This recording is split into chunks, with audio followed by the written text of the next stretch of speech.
กราบทักทายสบายดี FC เบิร์ดสู่ขู่สู่คนยินดีต้อนรับเข้าสู่ซองเบายูบสำหรับตอนวันนี้เบายูบกับบริออกไปใส่ยังอยู่บ้านนะแต่ว่าเขาเบิ้งมีสภาพไฟดับแล้วก็มีเบียดที่จำเป็นต้องได้ไปก็คือแบบเอาไปยามกับว่าไปซ้อมจักรนี่เพราะว่ามันดับถึงว่าฝนสิตกนี่เขาก็ต้องได้ออกไปซ้อมหรือว่าออกไปยามแต่ว่าวันนี้นี่เบายุบสีลงไปกุเลยดับกับดักนูทอใส่แล้วก็สิขึ้นไปซ้อมจากเดโมเลยเอาอย่างไรก็จะทุกคนติดตามเบิงเลยมีการซ้อมจากในสวนฤดูฝนแต่เช้าเลยฝนนับแต่2-3 โมงตอนเช้านี่แหละมันตกจนฮอตเดี๋ยวนี้ก็ยังบ่ทันเช้าตกเรื่อยๆเลยแต่เราสิเปลี่ยนเครื่องแล้วก็สิไปกุกับดักนูก่อนแล้วก็จึงคอยขึ้นมาซ้อมจักรหรือว่าแปลงขวานี่มันดับเบิดมันคืนนี่แหละฝนตกลายมันดับจะเป็นต้องได้ออกไปเบิ่งเลย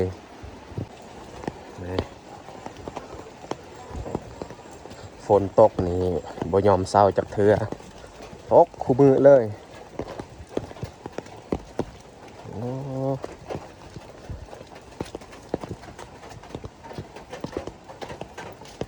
ออกไปใส่กะลำบากแห้งช่วงหน้าฝนแบบนี้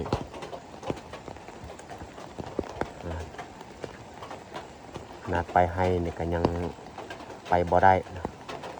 ไปได้อยู่แต่ว่าเขาเฮ็ดเวียกบ่ได้เสียหญ้านี่หญ้ามันก็บ่ตายคือกันนั่นแหละขนาดห้วยใกล้ๆนี่ก็ยังลายเสียงน้ำมันไหลนี่ลายแห้งเลย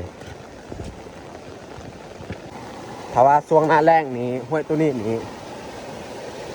น้ำนี่บ่ค่อยลายปานใดขนาดเขาเฮ็ดจักไดโมมันยังบ่พอซ้ำแต่ว่าเดี๋ยวนี้นี่3-4 หน่วยเขาเอาจักไดโมมาตั้งใส่ก็ยังได้เพราะว่าน้ำนี่ลาย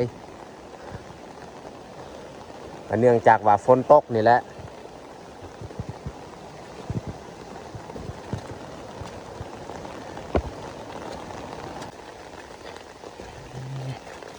หัวยางลงตอนนี้ก็ใกล้ฮอดแล้วอันนี้ก็คือบริเวณส่วนมันตอนที่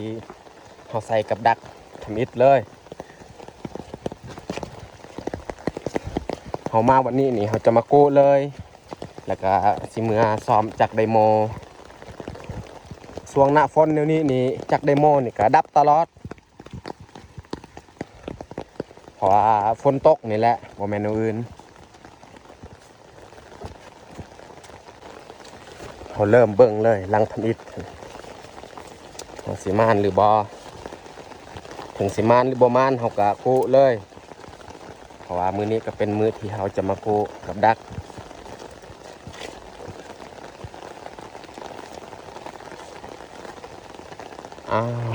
บอมานไม่แต่หมดมากินมันแต่เขาสิกู้เลยหลังจากเขากู้แล้วเขาก็จะพยายามหลังที่ซองอีกโอ้ฮอบนี่น่าจะบ่ได้แล้วยันว่าบ่ได้พอโตเลยตามเบิงเพราะว่าฝนตกเบิดคืนนี่แหละฝนตกแต่ว่ามันเริ่มตกไล่แต่2-3 โมงจนฮอดแจ้งนี่แหละมันตกไล่เลยบ่ยอมเศร้าจักเทือโอ้เมื่อคืนนี่ก็มียูนูมันมากินมันอยู่นี่แต่ว่ามันต้นที่เขาใส่กับมันบกกินนี่หลังที่2อยู่นี่แหละเขามายามฮอบทำอิฐอยู่นี่มันม่านเด้โอ้บดถึกแล้วทุกคนเลยเราจะมากูเอาเลยหรือว่าฝนตกในนี้บ่มันลั่นยามหลังต่อไปอีกโอ้ฝนอันนี้ก็ตกเลย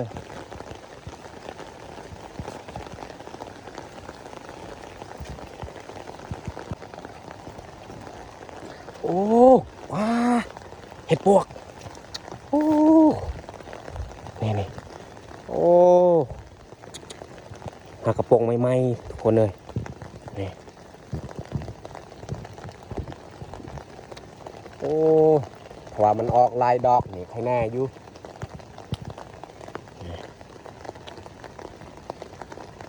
ดอกงามๆทุกคนเลยโอ้เสียดายมีแมงตัวมากินเลย4 ดอกแต่ว่า2 ดอกนี่มันบ่งามปานใดเอาไปยัดใส่กระทงเลยโอ้เมื่อคืนนี่หนูมันก็มากินได้หันมันต้นแต่ว่ากับดักเห่านี่มันบ่ทึกโอ้คิดว่าเห็ดปวกมันออกลายนี่ก็ใครแน่อยู่ของแซ่บได้เห็ดปวกนี่แต่เขาได้กินยามฝนตกแบบนี้แหละช่วงหน้าฝนจึงมีเห็ดปวกถ้าว่าเป็นช่วงหน้าแล้งบ่มี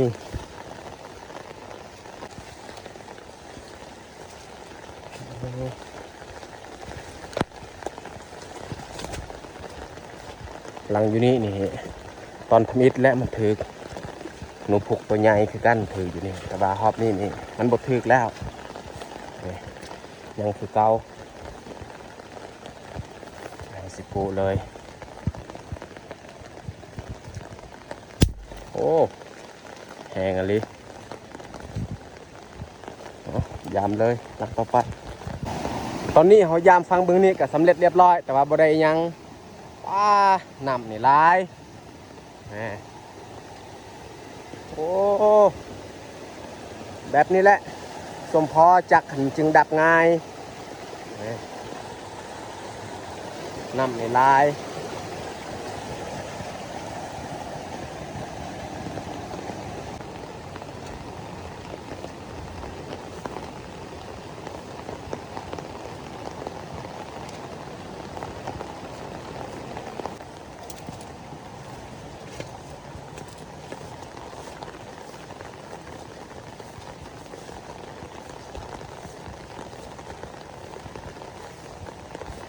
โอ้หมดคือทุกคนเลย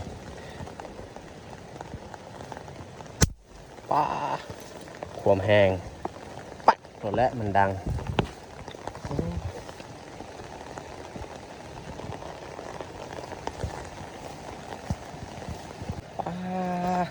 หนูแถวนี้ต้องมันสลัดอีลีฮะ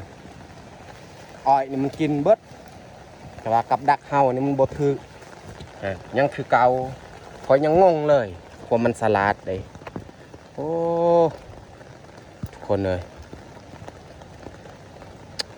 หนูอยู่นี่น่าจะแม่นลึงกับการกินแหละมันบ่กินเหงื่อที่เฮาใส่เอามันต้นมาใส่มันกินแต่อ้อยตายแล้วเฮายามไปได้8 ลังแล้วแต่ว่าบ่ทันได้พอโตซ้ำนี่แต่ว่าเฮากู้เบิดเลยยังเหลืออีก9 ลังสิไปกู้ให้มันเบิดเลย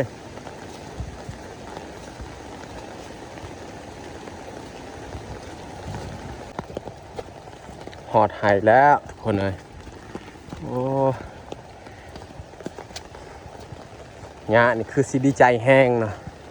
ฝนตกแบบนี้นี่เฮาบ่ได้เสียมัน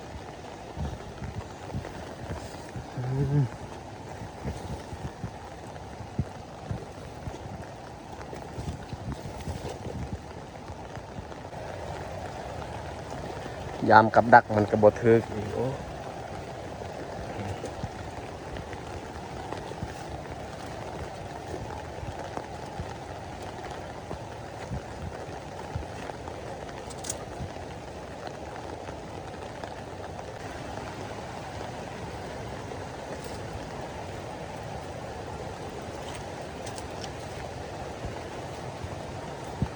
บ่ถึกตัวนี้แห้งแล้ว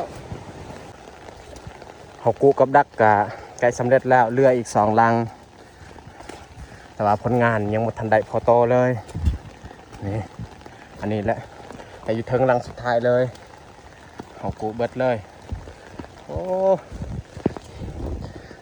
มือสุดท้ายที่เขามากูนี่บ่ได้พอโตเลยโอ้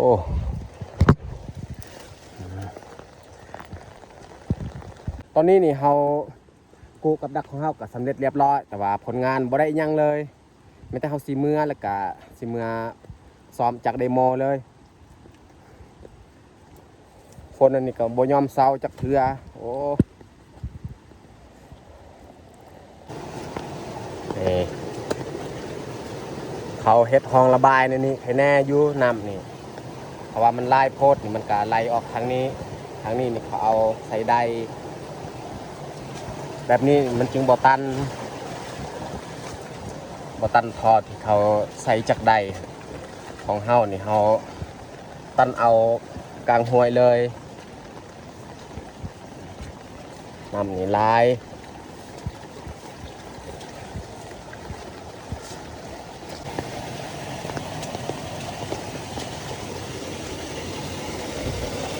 นี่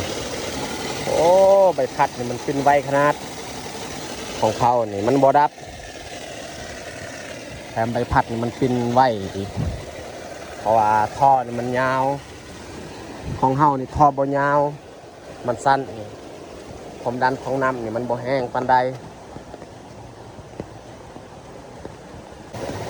นี่แหละสภาพน้ำว่ามันลายโอ้บ่เรือมันสิบ่ดับเดี๋ยวนี้น้ำนี่โคตรลายเลย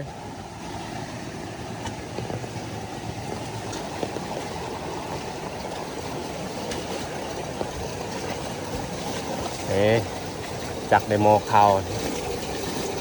น้ำนี่บ่อยากพอปันใดมันดังแปรดมันเข้าบ่ร้ายแต่เทิงครับมันก็เลยเป็นแบบนี้เอาสิไปเบิ่งจากเดโมของเฮาอีกอยู่เทิงครับป้าไม่นี่มันล้มเลยล้มทับตามเส้นทางอันตรายแห้งทุกคนเอ้ยเห็นบอกช่วงหน้าฝนก็แบบนี้แหละมีทั้งลมพัดอีกและนี่แหละสาเหตุที่มันให้ไม้นี่มันล้มง่ายโอ้อันตรายสุดๆทุกคนเลยการไปมาช่วงหน้าฝนแบบนี้นี่ต้องระมัดระวังหลายตอนนี้ก็ใกล้แล้วใกล้ฮอดจากไดโมของเฮาเอามาเบิ่งว่ามันดับย้อนสาเหตุใด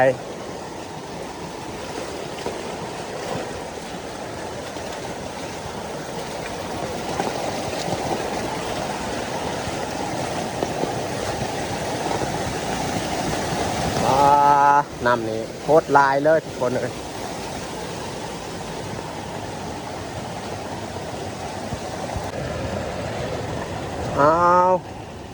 น้ำคือเป็นแนวนี้โอ้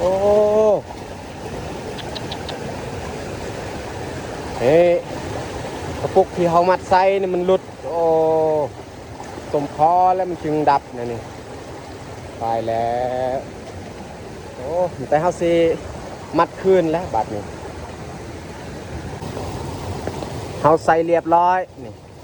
แต่เขาจะขึ้นไปเบื้องแต่เทิงเพราะน้ำนี่มันไหลบ่แห้งปานใดเพราะว่าเขาเบื้องตามเบื้องนี่น่าจะแม่นน้ำนี่บ่พอโอ้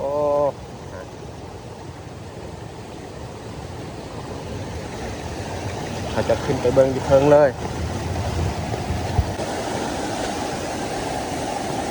ป้าน้ำนี่จนมันล้นเลยหมดเลยในกระตานี่น้ำมันบกเข้าแล้วมันเข้าแต่น้อยเดียว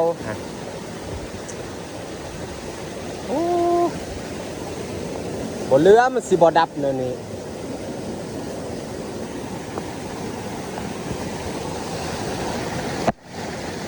แถวนี้ก็มีแต่ใบไม้แล้วก็ขี้ดิน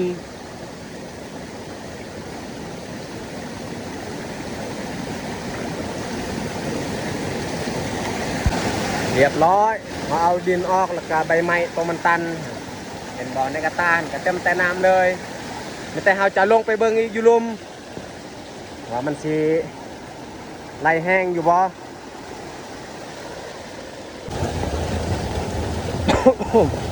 โอ้บ่แห้งปานใดนำโอ้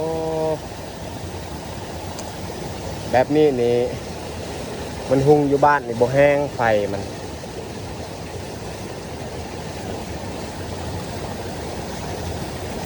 จังได้ก็ไม่แต่เฮาสิย่างเมื่อเบิ่งอยู่บ้านเลย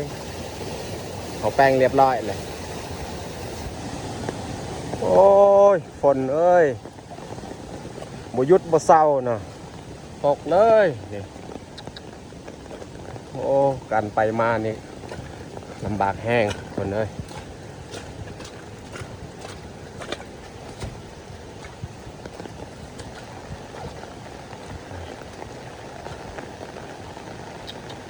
ตกเลย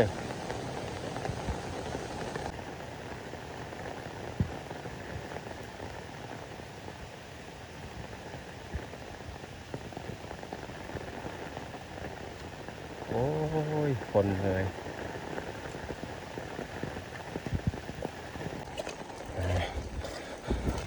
ถือว่าหุงเรียบร้อยเลยจากไดโมของเรา